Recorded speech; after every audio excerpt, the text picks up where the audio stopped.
હું પોરબંદરથી છું, હાલ ઓમાનમાં છું. મારી સાથે ફ્રોડ થયેલું છે. મને પહેલાં 19 ડિસેમ્બરે દુબઈમાં બોલાવેલી હતી અને ત્યાંથી ઓમાન મોકલાવેલી છે અને ઓમાનની ઓફિસની અંદર મને રાખેલી છે.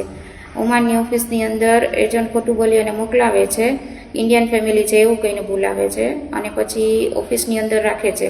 ઓફિસમાં એ લોકો બહુ ટોર્ચર કરે છે, નથી જમવાનું આપતા અને મારકૂટ કરે છે અને પછી ત્યાંથી ઓમાની લોકો છોકરીઓને પૈસાથી વેચાતી લઈને જાય છે. પછી ઓમાનીના ઘરમાં કામ માટે મોકલાવે છે અને ઓમાની લોકો એને માનસિક અને શારીરિક રીતે ટોર્ચર કરે છે અને એ લોકો ગરીબ ઘરની છોકરીઓને આવી રીતે ફાયદો ઉપાડી અને અહીંયા મોકલાવે છે.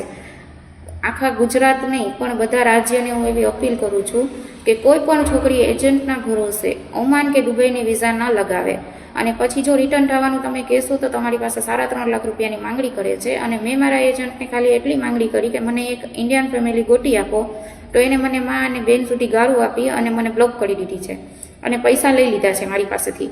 અને એવું મને ધમકી આપી કે જો તું વધારે કાંઈ પણ બોલીશ તો તને ત્યાં મારી અને જેલમાં નખાવી દઈશ. અને જેવું તેવું મારી સાથે બિહેવ કરે છે અને ફેમિલીમાં પણ એ શારીરિક રીતે ટોર્ચર કરે છે. જો તમને શારીરિક રીતે ટોર્ચર કરે તો તમે કોની હેલ્પ લ્યો? એટલે મેં એમ્બેસીની હેલ્પ લીધી. એમ્બેસીમાં બધી વાત કરી તો એમ્બેસીવાળાએ મારી સાથે એવી રીતે વાત કરી કે અમે સ્પોન્સર અને એજન્ટને વાત કરશું. એ મહિનાને એ વાતને 1.5 મહિના સુધી કાંઈ મને જવાબ આપ્યો નહીં. 1.5 મહિના પછી મને પાછી ઓફિસે મૂકી ગયા અને ઓફિસેથી મને બીજી ફેમિલીમાં મોકલાવી. ત્યાં પણ એ મને એટલું જ ટોર્ચર કર્યું અને ત્યાંથી પછી મને એમ્બેસીએ એવું કીધું કે તમે ભાગીને આવતા રહ્યો. હું ભાગીને એમ્બેસીમાં આવી તો એમ્બેસીવાળાએ મને એવું કીધું કે અમે તમારા સ્પોન્સર એજન્ટ સાથે વાત કરી અને તમને મોકલાવી દઈશું 15 દિવસમાં. આજે એ વાતને 2 મહિના થઈ ગયા છે પૂરા અને એની ઉપર 15 દિવસ બીજા થઈ ગયા છે.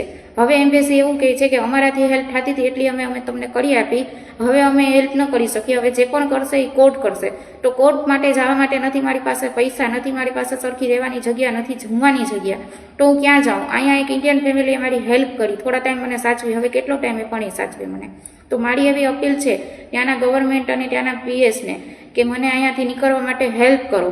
અને બીજી છોકરીઓને પણ એવી અપીલ છે કે કોઈ પણ એજન્ટ થ્રુ દુબઈ અને ઓમાનની વિઝામાં ન આવે અને ઓમાન તો ન જ આવે, કેમ કે અહીંયા છોકરીઓનો એક દેહ વ્યાપાર ચાલે છે એમ સમજી લો તમે, એવું થાય છે અહીંયા. એટલા માટે મારી બધા રાજ્યની છોકરીઓને રિક્વેસ્ટ છે અને અહીંયા મોસ્ટ ઓફલી ઇન્ડિયાની એટલી બધી છોકરીઓ ફસાયેલી છે.